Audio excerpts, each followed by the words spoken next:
बिस्मिल्लाहिर्रहमानिर्रहीम। अस्सलाम वालेकुम। उम्मीद करती हूँ आप सब खैरियत से होंगे। मैं स्मीना गुल अपने किचन में आपको खुशामदीद कहती हूँ। आज मैं आपके साथ बहुत ही मज़ेदार रेसिपी शेयर करूँगी। आज हम बनाएंगे कस्टर्ड का बहुत ही मज़ेदार शरबत। ये इतना हेल्दी है और इतना रिफ़्रेशिंग ड्रिंक है। रमज़ान में तो जो इसको एक दफ़ा पिएगा किसी और एनर्जी वाली चीज़ खाने की इसको ज़रूरत नहीं है। वीडियो को पूरा वॉच कीजिएगा और आए चलते हैं मज़ेदार रेसिपी बनाने की तरफ। सबसे पहले हम जेली रेडी कर लेंगे। जेली को बनाने के लिए मैंने 2 कप पानी लिए हैं। 2 कप पानी में मैंने 1 पैकेट जो है ना जेली का लिए है। पानी को जब अच्छे से बॉयल आ जाए तो इसमें हम 1 पैकेट जेली का शामिल कर देंगे और इसको अच्छे से हम मिक्स करेंगे जब तक कि इसके क्रिस्टल ख़त्म नहीं हो जाए। इसको हम 5 मिनट तक पकाएंगे। 5 मिनट हो गए इसको पकते हुए। जेली हमारी रेडी हो चुकी है। हम फ्लेम को बंद करेंगे। अब इस तरह का कोई बॉल ले लें या किसी डिश में जो है ना आप इसको निकाल लें। इसको तकरीबन हम 15 से 20 मिनट के लिए फ्रिज में रखेंगे ताकि ये अच्छी से जो है ना हमारी जेली जम जाए। इसको 15 से 20 मिनट के लिए हम फ्रिज में रखते हैं। अब अगले स्टेप पे जो है 4 कप मैंने पानी के लिए पैन में 4 कप पानी के शामिल करेंगे और पानी को अच्छे से हम बॉयल आने देंगे। जब पानी को अच्छे से बॉयल आ जाए तो फिर इसमें हम शामिल करेंगे 4 चम्मच साबूदाने के और इसको हम अच्छे से जो है ना 15 से 20 मिनट पकाएंगे और इतना पकाएंगे जब तक इसका कलर चेंज नहीं हो जाता और साबूदाना हमारा रेडी नहीं हो जाता। 15 से 20 मिनट लगेंगे इसको पकने में।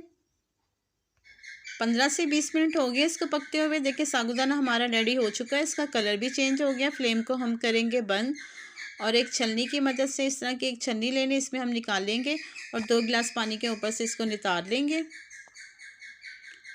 1 चम्मच मैंने तुखमलंगा लिए हैं। ये बहुत ही फ़ायदेमंद होता है, उसकी तासीर बहुत ठंडी होती है। 1 कप पानी में हम इसको ना अच्छे से भिगो के रख देंगे 10 से 15 मिनट के लिए। अब एक बाउल में मैंने 4 चम्मच वनीला कस्टर्ड के लिए हैं। आपको जो फ्लेवर पसंद है आप वो ले सकते हैं।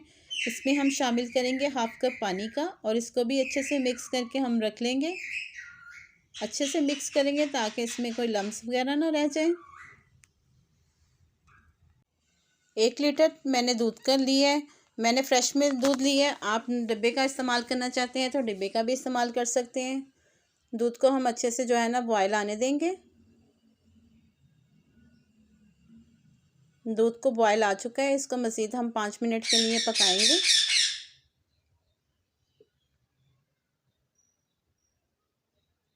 अच्छे से जब हमारा दूध पक जाए तो उसमें हम शामिल करेंगे 3/4 कप चीनी के। आप अपने टेस्ट के मुताबिक कम या ज़्यादा कर सकते हैं। अब इसमें शामिल करेंगे वनीला कस्टर्ड। एक हाथ से कस्टर्ड शामिल करते जाएं, दूसरे हाथ से हिलाते जाएं ताकि इसमें लम्स ना बने। इसको हम 15 से 20 मिनट तक पकाएंगे। ज़्यादा हमने इसको थिक नहीं रखना।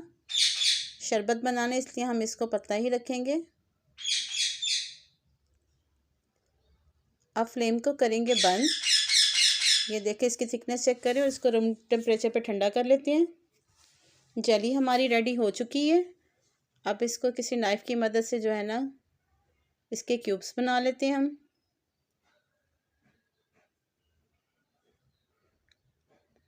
देखिए कितनी ज़बरदस्त हमारी जेली जो है ना रेडी हुई है।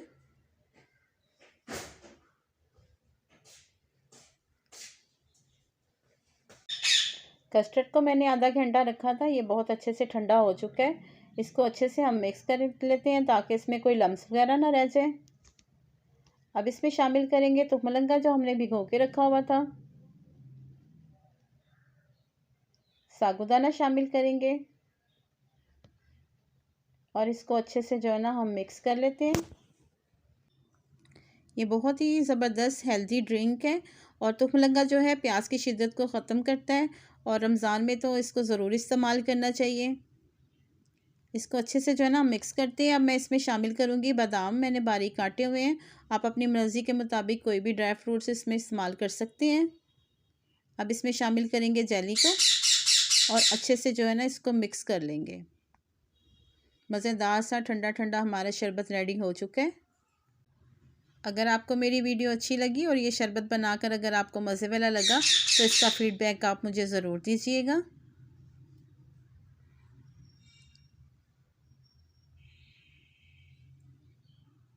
अब इसको हम जो है ना सर्व कर लेते हैं। देखिए इसकी थिकनेस चेक करें, बहुत ही मज़ेदार शरबत रेडी हुआ है। अब इसको बादाम के साथ गार्निश कर लेते हैं।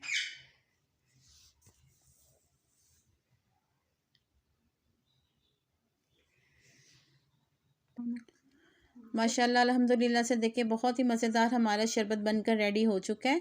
आप इसको ट्राई ज़रूर कीजिएगा। उम्मीद करती हूँ आपको मेरी रेसिपी पसंद आई होगी। अगर मेरी रेसिपी आपको पसंद आई, इसको लाइक शेयर और सब्सक्राइब ज़रूर कीजिएगा और साथ लगे बेल आइकन के बटन को ज़रूर प्रेस कीजिएगा ताकि मेरी हर आने वाली वीडियो का नोटिफिकेशन सबसे पहले आप तक पहुँच सके। अल्लाह पाक हम सबको अपने हिफ्ज़ व ईमान में रखे और अल्लाह पाक हमारे रिज़्क़ में बहुत बहुत इजाफ़ा दे। आप मुझे अपनी दुआओं में याद रखिएगा, मैं आपको अपनी दुआओं में याद रखूँगी। मुझे दें इजाज़त, मिलते हैं अगली मज़ेदार रेसिपी के साथ। अल्लाह हाफ़िज़।